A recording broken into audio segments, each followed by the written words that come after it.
Wabah penyakit mulut dan kuku atau PMK, saudara, saat ini terus menjadi perhatian pemerintah lantaran masih terdapat sejumlah daerah yang melaporkan sapi-sapi mereka terjangkit penyakit mulut dan kuku.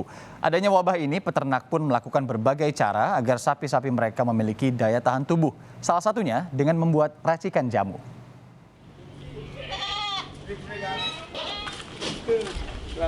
Adanya wabah penyakit mulut dan kuku yang terjadi di sejumlah daerah membuat pasokan hewan ternak, terutama kambing di Kelungkung, Bali, mulai terbatas.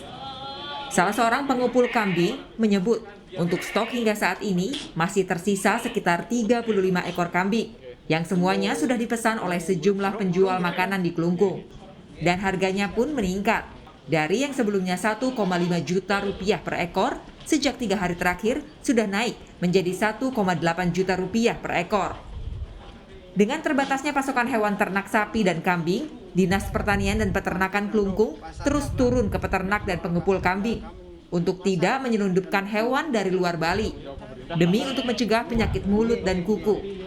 Lantaran hingga saat ini belum ada laporan penyakit mulut dan kuku dari Provinsi Bali. Kondisi yang masih aman ini tentu sangat perlu kita jaga. Jadi kita sampaikan, informasikan bahwa untuk sekarang ini diupayakan untuk tidak memasukkan kambing dari luar Bali. Dan tentu dalam keseharian mereka memelihara kambing, kita harapkan mereka mengawasi ternaknya dengan sebaik-baiknya. Gitu. Kemudian dilakukan desinfeksi, kalau ada pengamatan atau perlakuan treatment pengobatan untuk ternak-ternak yang sakit rutin, biasanya kita upayakan untuk dilakukan itu. Sementara itu, peternak di Kabupaten Lumajang, Jawa Timur membuat racikan ramuan dari bahan-bahan herbal untuk sapi-sapi mereka. Peternak mengklaim racikan ini bisa untuk meningkatkan daya tahan tubuh sapi. Ramuan itu adalah kunyit, 4 buah butir telur, dan madu. Usai digeprek, kunyit, telur, dan madu dimasukkan ke dalam wadah bambu, kemudian diminumkan kepada sapi yang mengalami penyakit mulut dan kuku.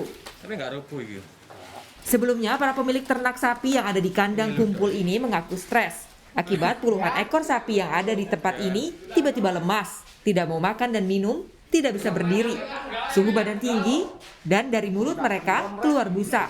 Selain itu, kuku sapi juga bernanah.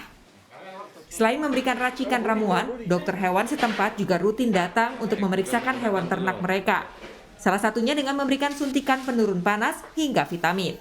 Terus untuk jamu, ya sama madu, sama telur, sama kunir, nah itu untuk pencegahan, tujuan gitu. Ya alhamdulillah sebagian sudah mau makan setelah dirawat seperti itu.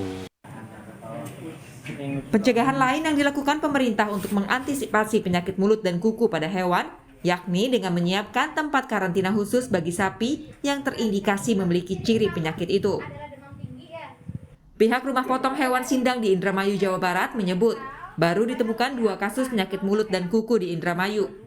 Atas temuan 2 kasus ini, pemerintah daerah Kabupaten Indramayu telah berencana menyiapkan tempat karantina khusus dalam waktu dekat. Bagaimana kita ada tempat-tempat checkpoint yang sekaligus ada pemeriksaan gitu ya, dan ada tempat pemotongan darurat, tapi yang bisa diawasin itu sedang digodok lah, lagi dipikirkan bersama. Pihaknya juga mengimbau agar peternak segera melapor jika hewan ternak yang mereka miliki mengalami gejala yang mengarah pada penyakit mulut dan kuku atau PMK. Sementara itu, dinas setempat tengah gencar memeriksa kondisi hewan ternak, khususnya yang datang dari luar wilayah Indramayu. Tim Liputan, Kompas TV. Ini normal.